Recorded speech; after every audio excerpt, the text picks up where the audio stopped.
5 ছেলের পর যখন এক কন্যা জন্মিল, তখন বাপ মায়ে অনেক আদর করিয়া তাহার নাম রাখিলেন নিরুপমা। এই গোষ্ঠীতে এমন সঙ্গীর নাম ইতিপূর্বে কখনো শোনা যায় নাই।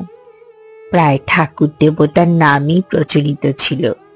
গণেশ, কার্তিক, পার্বতী তাহার উদাহরণ।